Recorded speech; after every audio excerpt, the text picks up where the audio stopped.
Salut mec, j'espère que tu vas bien, moi perso ça va nickel, on se retrouve pour une nouvelle vidéo forcément. On va partir sur deux matchs Ligue 1 aujourd'hui, c'est Lille qui accueille Nantes à la maison et Nice qui accueille Metz. Donc n'oubliez pas, ici petit pouce et surtout abonne-toi frérot, on va envoyer du mastic durant toute la saison et ça a bien commencé. Je te laisse fortement mettre des commentaires et le référencement bien entendu de la chaîne. Mets un petit pouce et envoyez la sauce, c'est bordel. Voilà les gars, on se retrouve ici avec ces deux matchs-là. On va regarder Lille. Qu'est-ce qui se passe à Lille aujourd'hui, les frérots? Attention, ça jouait forcément la Ligue des Champions. Donc voilà, les légendes vont être un peu lourdes. Ça va être compliqué. Mais bon, ils font une belle performance quand même s'ils ont gagné 1-0. Courte victoire. Avec un Jonathan David qui est très en forme. Et on voit effectivement qu'on a un Nantes qui n'est pas forcément au top de sa forme. Mais bon, attention, on a un Lille qui revient plutôt bien dans le game. On voit effectivement que Lille s'est toujours imposé quasi contre Nantes. Et on voit que Nantes a beaucoup de mal en ce moment. Lille à domicile, c'est assez costaud. On peut le voir ici sur les 10 derniers matchs. J'aime bien regarder les 10 derniers matchs. Ça donne beaucoup d'informations forcément et on voit effectivement qu'ils sont sur une bonne lancée. Il ne faut pas s'arrêter là et on voit que les 5 derniers matchs joués contre Nantes et à la faveur de Lille, bien entendu. Les bookmakers se mouillent pas trop, on voit que Lille est favori ici. Mais attention, le football est rempli de surprises. En termes de classement, ça serait une bonne opération forcément pour Lille, sachant que Lille est au coude à coude avec Nantes. Et en termes de forme, et on voit effectivement que dans le championnat, vous avez bien vu que la forme n'est pas là pour les deux équipes. Même si Lille fait de très bonnes performances, on voit effectivement qu'il y a un mal-être. À domicile, sur l'état de forme, on voit que Lille est très costaud. 3 victoires, 2 matchs nuls, 0 défaite. Ils ont claqué 8 buts en 5 matchs. C'est vraiment très propre. En termes d'état de forme de Nantes à l'extérieur, c'est chaotique. Ils prennent beaucoup de buts. 10 buts encaissés en 5 matchs, c'est quand même énorme. 3 matchs perdus pour un seul match nul. À mon habitude, on va aller jeter un petit coup d'œil du côté de SofaScore. Il faut que je remette. Ouais, non, je suis bon. On va regarder un petit peu ici qu'est-ce que ça raconte, bien entendu. Et on voit effectivement que les compositions d'équipe probables. On voit que Jonas Burak Wilmaz, est pas si en forme que ça. On l'a connu bien plus en forme que ça. Là, effectivement, c'est vrai qu'en ce moment, les lumières sont sur Jonathan David qui est extrêmement en forme en ce moment. Et on a Renato Sanchez, quand il est titulaire, Lille joue beaucoup mieux. Et on voit que Nantes, c'est catastrophique. Nantes est vraiment pas en forme en ce moment, à part quelques joueurs qui sortent du lot comme Cyprien ici en milieu de terrain, et surtout Moïse Simon qui fait vraiment du bien à cette équipe-là. Mais un seul joueur pour l'effectif, c'est compliqué.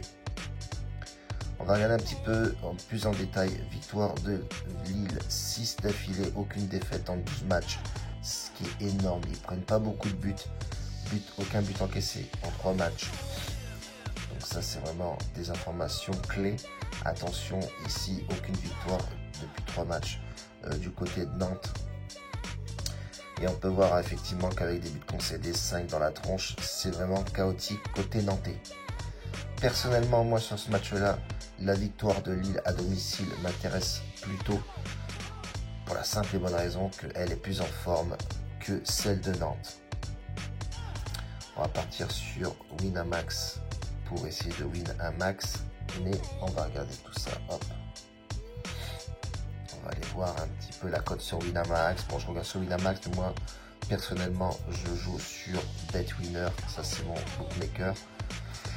C'est un bookmaker qui est vraiment pas mal du tout, les frérots, je ne cesse de le répéter, il y a des codes vraiment excellentes. Donc, le code russe, le code extérieur, hors argel, bien entendu, et tu peux envoyer la saucée bordel. Moi, sur ce match-là, Lille en sec me va très bien. Je pense que Lille devrait le faire, 1,63 la cote, même si ça reste dangereux, et Nantes, je ne les vois pas aller s'imposer là-bas. Le nul non plus, je pense que Lille a de fortes chances de claquer et de gagner ce match-là. les frérots, on part sur Nice-Metz. Hier, je regardais un petit court instant, un petit reportage sur Thuram, le milieu de terrain, le fils de Lilian, bien entendu, qui disait effectivement qu'il a passé un cap et que Nice, en ce moment, était bien plus performant que d'habitude. Et on voit effectivement que Nice est plutôt pas mal en ce moment. Bref, on va regarder tout ça. Attal, toujours blessé. Boudaoui aussi, Guessant, Rodson, Bambou, et pas là non plus. Côté Metz, c'est chaotique, hein. On a quelques joueurs qui sont blessés. Mais on peut voir effectivement que Metz, sur les 5 derniers matchs, c'est pas flamboyant, même si sur les 3 derniers matchs ici, on voit effectivement qu'il y a eu 3 matchs nuls. Mais honnêtement, quand tu regardes Nice en ce moment, c'est plutôt pas mal. Même si des fois ils se font des frayeurs et qu'ils rattrapent en fin de game. On peut voir effectivement que Nice, ça reste quand même un client très sérieux. Ici, petite défaite contre Montpellier, certes. Mais sur l'ensemble, on a un Nice vraiment excellent, sachant que ça joue à domicile aussi. Metz en déplacement, c'est pas flamboyant. On peut voir ici effectivement, il y a quelques méformes du côté de Metz, à l'extérieur bien entendu. Sur le classement général, on voit que Nice est bien deuxième, va vouloir forcément cadenasser au maximum et de conserver sa deuxième place, qui est très importante bien entendu pour l'Europe, même si on est en début de saison et qu'effectivement on a le temps, bien entendu. Ici, on voit effectivement que Nice est en état de forme troisième et on voit effectivement que Metz est pas du tout en forme. Sur les 5 derniers matchs, c'est 3 nuls et 2 défaites. Donc c'est vraiment chaotique côté messin. À domicile, l'état de forme de Nice. On peut voir qu'à domicile, il y a quelques méformes. 2 nuls pour 2 victoires seulement. On voit que c'est une équipe qui score quand même beaucoup. 8 buts marqués sur les 5 derniers matchs. C'est plutôt pas mal. Et on voit que Metz, eux, à l'extérieur, c'est pas forcément le top. 3 défaites, une seule victoire et un match nul. Ils prennent 11 buts en 5 matchs. On voit qu'il y a vraiment un gros problème dans la défense de Metz. Donc ça, c'est un point, bien entendu, à prendre. On va, comme à mon habitude, partir sur Sofa et voir un petit peu détailler tout ça. Et voir un petit peu cette ambiance dans cette équipe niçoise. Composition de l'équipe. On peut voir que Gasper aussi, pareil, il faudrait qu'il retrouve un petit peu les filets. On voit que Andy Delors est très en forme.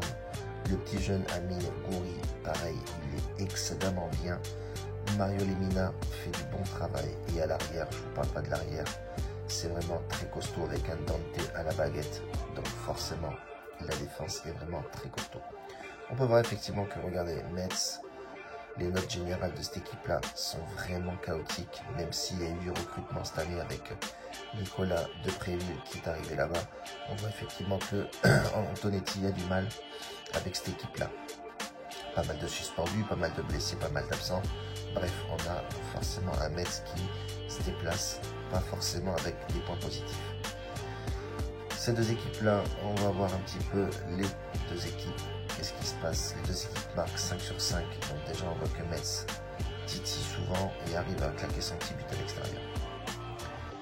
Les remarques à faire sur Nice, bien entendu, on voit que Nice, première équipe à encaisser 5 sur 6. Donc déjà, il y a un petit couac au niveau de la défense, même si la défense est bien notée. On voit effectivement que ça pêche un petit peu. Le over de 2,5 buts passe 7 fois sur 9. Aucune défaite en match, aucune victoire en 6 matchs. Donc c'est vraiment pas terrible du tout. Donc moi perso, sur ce match de Nice, la cote 1,40 me paraît forcément pas top.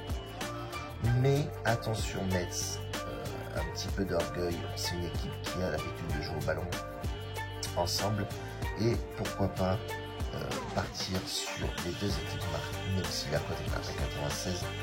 Mais on a bien vu qu'il y avait souvent des buts encaissés du côté de Nice, même s'il y a une très belle défense, même si les défenseurs sont extrêmement bien notés, on voit effectivement que souvent il y a un petit problème au niveau de la défense et ils arrivent quand même à encaisser des buts, et on l'a bien vu sur les derniers matchs de Nice. On va regarder ici. Contre le promu, ils ont encaissé à Clermont aussi un but ici. Nice, là, ils ont encaissé un but contre Montpellier. ils ont encaissé un but contre Angers. Ici contre Marseille, ils ont fait 1-1, ils ont encaissé un but aussi. Voilà, on voit que Nice est très belle équipe, certes, mais encaisse du but forcément. On va rester comme ça ici les frérots. On voit ici Lille en 7 et les deux équipes marquent sur le match de Nice-Metz. On se quitte là-dessus. Grosse bise les frérots. Big up. Mettez du pouce bordel. La bise.